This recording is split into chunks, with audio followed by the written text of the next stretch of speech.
Hello and welcome to the next episode of vivekmehrotra.com. In our last two episodes, we have seen how Newton's first and second law of motion accurately applies to human nature.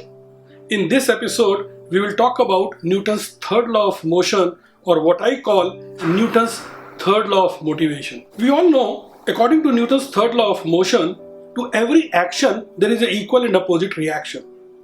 For example, when the fuel is burned in a rocket, the hot gases rush with speed from the bottom end of the rocket, and as a reaction to these gases, the rocket moves upward. Incidentally, we human beings too display a similar phenomena called stimulus and response.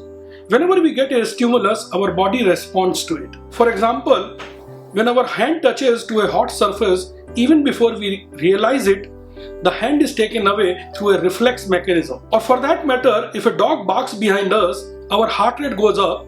This is because body prepares us for a fight or flight response. Likewise, whenever we enter into a hot environment, our body starts perspiring because it wants to keep the outer surface cool. The very purpose of all these responses is either to save ourselves from the probable damages or to maintain the equilibrium of our body, what we call it as homeostasis. Most of these responses are automatic and therefore they are governed by our autonomic nervous system. Unfortunately, we human beings resort to these automatic responses even while interacting with others. One of the major causes of conflict with others is our reaction to his or her words or behavior. In Gita, Arjun asked Shri Krishna, Keshav, how can you be so steadfast in almost every situation? I have never seen you elated in a happy moment, nor disheartened during a sorrow state. To this, Shri Krishna replied, this is because I act and I do not react.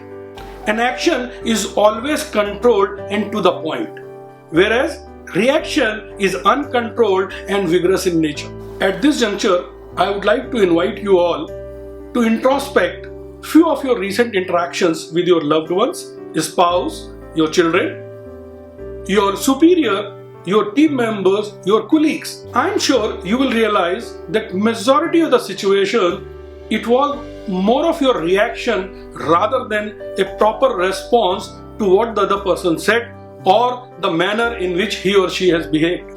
Now the question arises, how can one respond in almost every situation?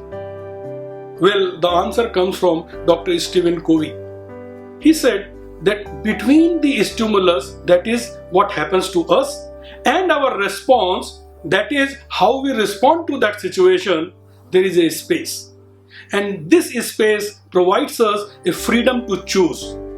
Freedom to choose our thoughts, our words, our action, our behavior. If we are mindful of this space while interacting with others, and use the freedom of choosing our thoughts, our words, our action properly, I am sure not only our relationship will improve, but our all interactions will be healthy and positive. Thank you very much for watching this video. If you like my video, to watch more such videos, please do subscribe to my YouTube channel vivekmehrotra.com. Thank you.